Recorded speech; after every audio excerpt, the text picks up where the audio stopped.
Hello बच्चों, आज इतिहास को जानो श्रृंखला में आज लेके आई हूँ एक नया टॉपिक जो आपकी तैयारी को और बेहतर बनाएगा।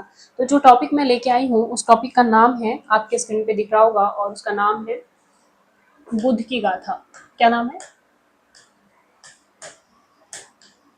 बुद्ध की गाथा। यानी आज के विषय में आज जो टॉपिक है हम लोग उसमें बुद्ध के बारे में जानेंगे। यानी बुद्ध का जन्म कहाँ हुआ, बुद्ध के पिता का क्या नाम था, बुद्ध की माता का क्या नाम था, उन्हें ज्ञान की प्राप्ति कहाँ पे हुई, तो इन सभी चीज़ों को। तो आइए स्टार्ट करते हैं। तो पहला जो हम लोग इसमें देखेंगे, है ना? जी बिल्कुल, ये एक छोटा-सा रिवीजन सीरीज़ है कि आप अपने प्रीलिम्स को और बेहतर बना सकें उसको लेकर के। तो ये रिवीजन सीरीज़ जो आप देख रहे हैं ना, तो पहला इसमें हम लोग देखेंगे क्या? तो बुद्ध का जन्म। तो जन्म कहाँ हुआ उनका? कब हुआ? 563 ईसा पूर्व में, है ना? 530 ईसा पूर्व, 61 पूर्व में। उसके बाद दूसरा जो देखेंगे हम लोग कि कहाँ पे हुआ? तो लुम्बिनी में। कहाँ हुआ? लुम्बिनी में। लुम्बिनी कहाँ पे है? तो नेपाल के तराई क्षेत्र में। कहाँ पे? नेपाल के तराई क्षेत्र में। अब नेपाल के तराई क्षेत्र की बात करें हम लोग या बिहार के तराई क्षेत्र की, तो हम लोग अगर बिहार के मैप की अगर बात करें हम लोग, तो अगर मान लो हम बिहार का एक मैप ड्रॉ करते हैं ना, तो ये हो गया गंगा नदी बांट रही है, और ये वाला ऊपर वाला जो हिस्सा देख रहे हैं ना, ये क्या है? ये नेपाल है, तो ये वाला तराई हिस्सा कहलाएगा। ठीक है, तो यहाँ पे बुद्ध का जन्म हुआ। अगर हम लोग तीसरा इसके फैक्ट के बारे में बात करें तो बुद्ध के पिता का नाम क्या रहेगा? तो बुद्ध के पिता का नाम शुद्धोधन। क्या रहेगा? शुद्धोधन क्या होंगे? इनके पिता हो जाएंगे। ठीक है, एक मिनट इसको साफ कर देते हैं। शुद्धोधन क्या है? तो ये पिता है। माता की नाम, अगर माता के नाम की बात करें, चौथा जो फैक्ट हम लोग देखेंगे, तो माता का क्या नाम रहेगा? माता का नाम महामाया। ठीक है, अगर इनके विवाह की बात करें कि हम लोग इनका कि विवाह कब हुआ बुद्ध का, तो बुद्ध का जो विवाह हुआ था वो बोला जाता है कि यशोधरा नामक कन्या के साथ 16 वर्ष की आयु में, बहुत ही अल्प आयु में। ऐसा क्यों हुआ कि अल्प आयु में उनका विवाह हुआ?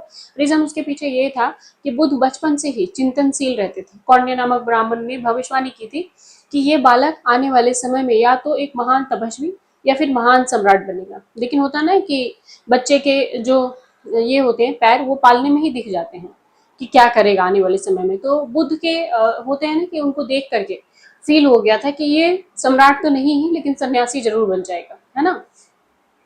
तो इसलिए उनका विवाह कम आयु में यशोधरा नामक कि इनका मन बहला रहे उसके साथ करवा दिया जाता है 16 वर्ष की आयु में। और उससे जो ठीक है, ये है माता। ठीक है, ये इनका नाम है यशोधरा, जो कि इनकी पत्नी है। और पुत्र का नाम राहुल। ठीक है, क्या नाम है? राहुल। ये कौन है? तो ये बुद्ध के पुत्र हैं। ठीक है, ये इतने फैक्ट हम लोगों ने जाने। और जो बुद्ध का सारथी था उसका क्या नाम था? चाण। ठीक है, ये कौन है? ये बुद्ध का सारथी है। तो हमने इतनी चीजों को देखा, फिर अगले स्लाइड में हम लोग ऐड करते हैं। उसके बाद हम लोग जो देखेंगे अगला फैक्ट इनसे जुड़ा हुआ बुद्ध से, तो घोड़ा। घोड़े का क्या नाम था बुद्ध का? तो कंथक। बुद्ध के घोड़े का नाम कंथक। नौवां फैक्ट जो देखेंगे कि बुद्ध को ज्ञान की प्राप्ति कहाँ पे हुई, तो ये हुआ बोध गया में। कहाँ पे हुआ? बोध गया में। ठीक है, बोध गया में। अगला जो फैक्ट देखेंगे हम लोग कहाँ हुआ, तो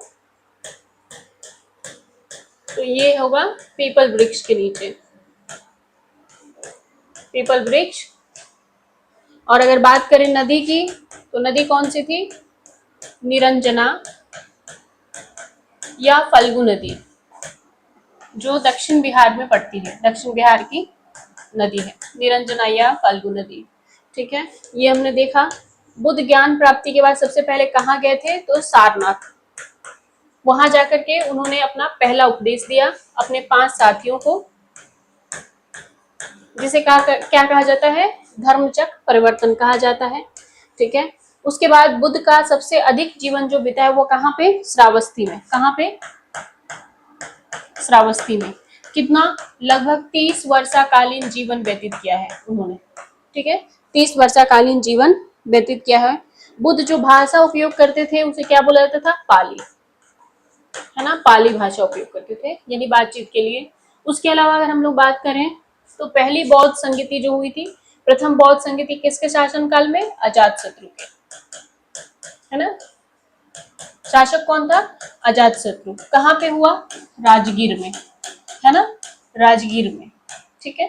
अगर दूसरी बौद्ध संगीति की बात करें, आप लोग नोट कर सकते हैं मेरे आवाज को सुन करके, दूसरी बौद्ध संगीति जो हुआ वो कालाशोक के शासनकाल में, है ना, कालाशोक के शासनकाल में होगा। और ये कहाँ होगा कालाशोक के शासनकाल में? ये वैशाली के चुलबग में होगा। कहाँ पे? वैशाली के चुलबग में, है ना। और तीसरी बौद्ध संगीति होगी कहाँ पे? तीसरी होगी आपको अशोक के शासनकाल में। ठीक है। कहाँ पे? पाटलिपुत्र में, है ना, पाटलिपुत्र में होगा। चौथी बौद्ध संगीति कनिष्क के शासनकाल में। किसके? कनिष्क के शासनकाल में। और कहाँ पे? कश्मीर में, कश्मीर के कुंडलवल में। ठीक है। तो ये हमने इतने, और उसके बाद से जो अगला हम लोग इसमें फैक्ट ऐड करके देखेंगे वो हम लोग देखेंगे कि बुद्ध अपना अंतिम उपदेश किसको देंगे? तो वो देंगे किसको? सुभद्र नाम का उनका एक शिष्य होता है उसको देंगे। किसको? सुभद्र को देंगे। और बोलेंगे कि सारा संसार क्या है? संसार छन्न भंगुर है। क्या है? छन्न भंगुर है। क्या है?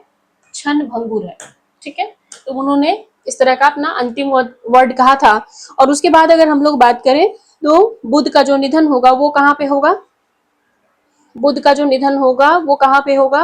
वो मल्ल गणराज्य में होगा। ठीक है। तो आइए हम लोग एक बार थोड़ा सा एक नजर डालते हैं। हम लोगों ने इतने सारे फैक्ट्स को कवर किया कि बुद्ध का जन्म कब हुआ? 563 ईसा पूर्व में हुआ।